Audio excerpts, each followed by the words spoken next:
Le gameplay du jeu, c'est un jeu de duel avant tout. On affronte un adversaire et le gameplay, les mécaniques de jeu qui sont utilisées, il y en a une qui est du tir, on est plutôt à distance, l'ennemi est loin, et on va lui tirer dessus, on va éviter ses tirs à lui, on va se déplacer de façon très rapide dans l'arène. Et quand on l'a affaibli, à ce moment-là, il met un genou à terre, l'adversaire, on peut foncer vers lui et entrer dans une phase de combat à l'épée, beaucoup plus rapprochée, beaucoup plus corps à corps, et où là on a quelque chose qui ressemble plus à une espèce de duel de sabre de samouraï, avec des coups d'épée très rapides, des esquives, des contres.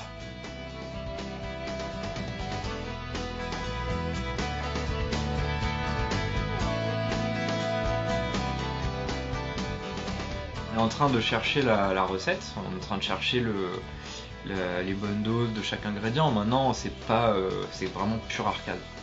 Ça va être, chacun a sa recette pour tweaker, définir les mécaniques et faire un jeu de combat. Il y en a autant que de studios. Dans notre cas, on part des contrôles. Le point de départ, c'est toujours les contrôles pour moi. C'est quel bouton j'ai envie d'utiliser, qu'est-ce que je prends le pad. Avant même d'avoir un jeu, et je me dis qu'est-ce que j'ai envie de faire avec ce truc-là. Et à partir de là, on essaie de se trouver des guidelines. Donc il y en avait une qui était très concrète dès le début, c'était 4 boutons. On ne va pas utiliser plus que ça. On ne va pas utiliser tous les boutons du pad. On ne va pas utiliser des combos, maintenir la gâchette plus faire quelque chose, des systèmes de lock. On ne va pas utiliser tous ces trucs-là. On en a parlé, il y a même eu des prototypes avec des systèmes de lock. Et j'ai dit non, on va pas faire ça. On va rester dans le ultra pick up and play, comme on dit. C'est-à-dire, je prends le pad et voilà, en 2 minutes, j'ai compris, j'ai testé 3 boutons, j'ai vu ce qu'on pouvait faire. Et la profondeur, elle va venir des adversaires. C'est eux qui vont proposer des challenges différents. C'est la façon dont j'utilise mes quelques capacités qui va renouveler le jeu.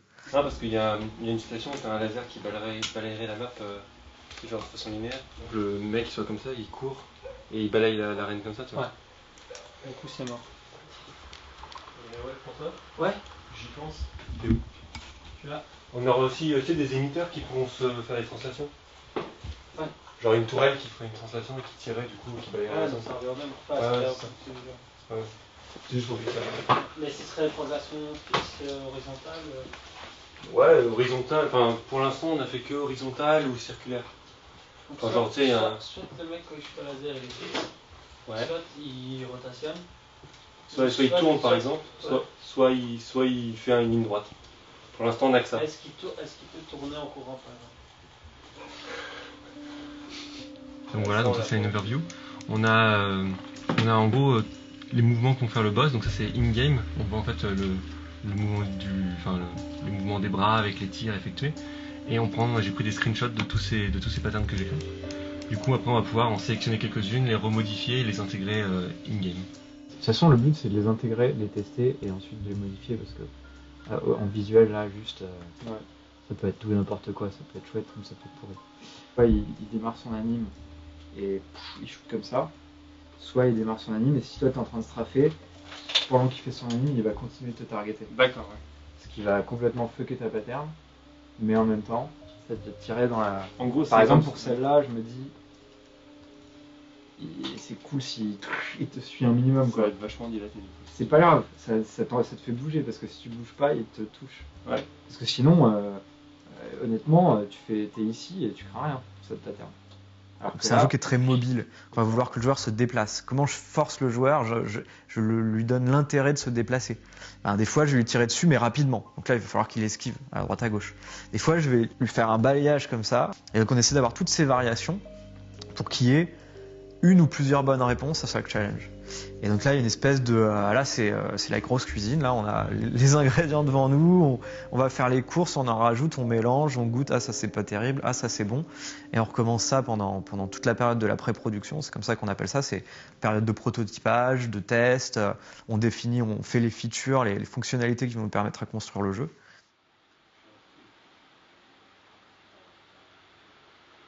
Il y a plein de façons de faire de l'intelligence artificielle. Et là, c'est une sorte d'arbre de décision en fait qui va vérifier plein de variables extérieures, qui va regarder l'environnement, comment ça se passe, qu'est-ce que le joueur est en train de faire, et qui va dire au boss qu'est-ce qu'il doit faire pour réagir. Donc est-ce qu'il doit se défendre, est-ce qu'il doit attaquer. Et du coup, j'ai commencé par faire ces dernières semaines des comportements assez simples pour le boss. Et là, mon chantier actuel, c'est rendre une intelligence artificielle modulable par les game designers en fait. C'est-à-dire qu'ils vont avoir un certain nombre de paramètres très haut niveau, des trucs pour pas qu'ils aient à s'occuper des détails parce que l'arbre en lui-même il est immense et s'ils commencent à y toucher ils vont tout péter, c'est clair. Donc je leur fais un outil où ils peuvent pas tout péter, ils ont juste quelques variables, ils peuvent changer. Donc par exemple ça va être le pourcentage de fois où le boss va choisir de se défendre quand il est attaqué par le héros.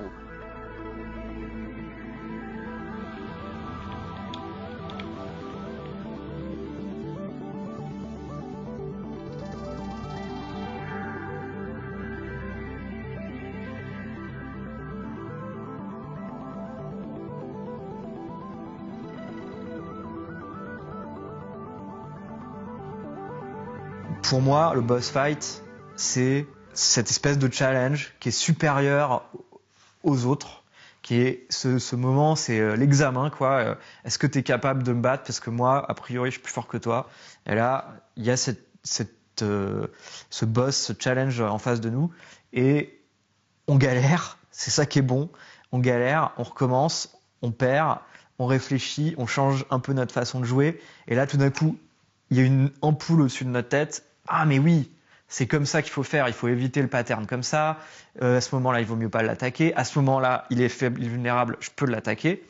Et toute cette espèce d'expérience qu'on va acquérir à force de jouer, eh ben, c'est comme d'apprendre à jouer d'un instrument. On le maîtrise. Au début, on ne sait pas jouer, puis petit à petit, on devient de plus en plus performant dans ce boss fight. Et quand enfin on le bat, plus on a galéré, meilleur c'est. C'est-à-dire que quand je serai en lock, si je suis locké en mode sword Ouais. et que je fais ça, Ça c'est un dash. mini dash. Ouais, mais tout petit, pas, moins que le petit dodge qui. Ça serait genre tu gagnerais, je sais pas, 2 frames sur. Et si je maintiens, je strafe. Si tu maintiens, si tu fais ça, ça fait un mini dash. Ouais. Si tu restes, si tu maintiens, bah, si t'as ton mini dash, et ça tu seras. J'ai le mini dash et je strafe Ouais. après. Donc le mini dash Comme est dans- automatique. Pas automatique. C'est à toi, faut vraiment y aller quoi. Mais tu vois ce que je veux dire sur Smash Bros. Je vois ce que tu veux dire. Mais franchement, ça serait trop classe quoi. Tu vas ton perso. C'est ce que je Mais fais faut que déjà tu en fasses fait. vraiment Quand un je joue actuellement, je joue comme ça. Ah ouais? Et je dodge. Dodge. Et quand je suis bien, bam bam comme ça.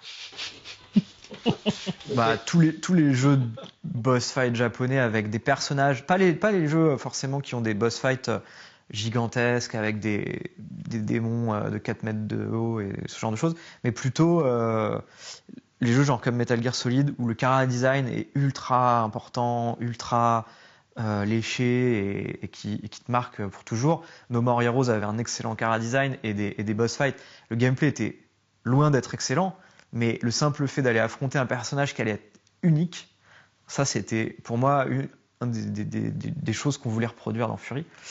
Il y avait, il y a d'autres jeux dont les mécaniques sont géniales, tout ce qui vient de Clover, Capcom, de l'ancienne époque, Platinum. God End, c'était une super ref dans lequel il y a des excellents boss fights.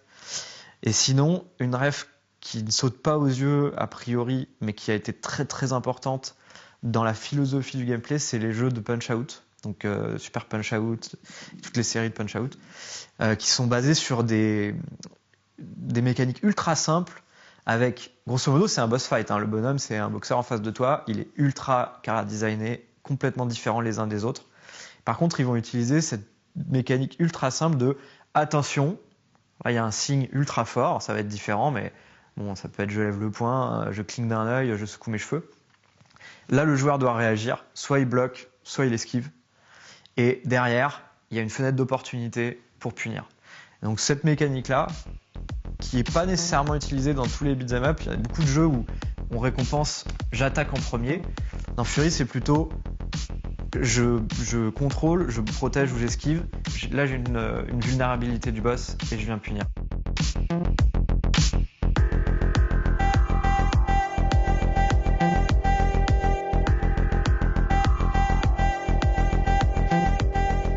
Il y a une grosse profondeur dans la maîtrise du jeu.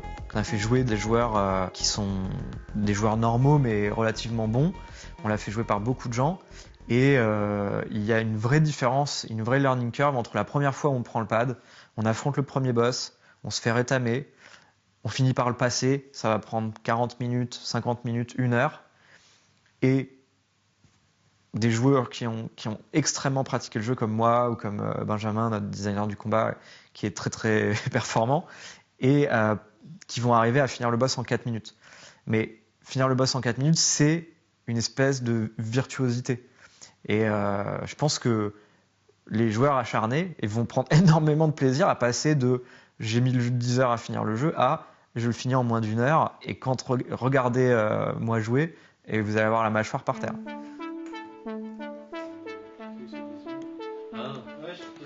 Ce que j'aimais bien dans les jeux arcade à la japonaise, c'était qu'il y avait, avant la réalisation, le gameplay qui était placé un petit peu au-dessus et qui disait quand j'appuie sur un bouton, j'ai une réaction immédiate.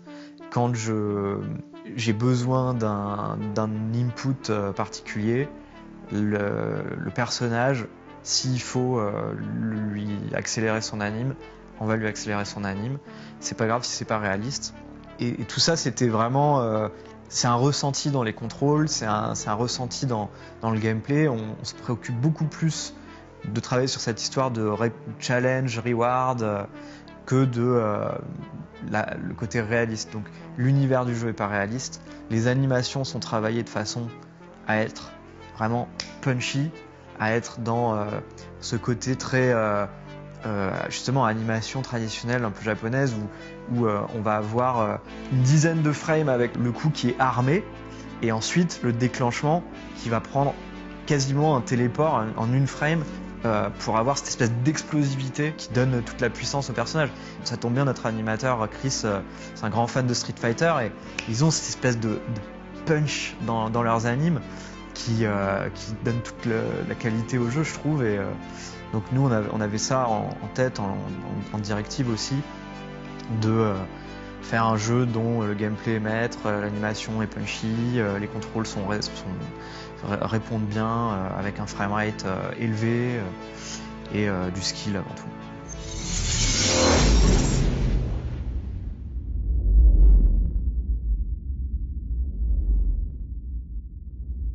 Il y a le crunch, c'est une légende en fait. Après, on va avoir des mecs un peu mécontents qui vont aller sur des forums et qui vont dire ouais, c'était trop dur, on a trop travaillé et tout.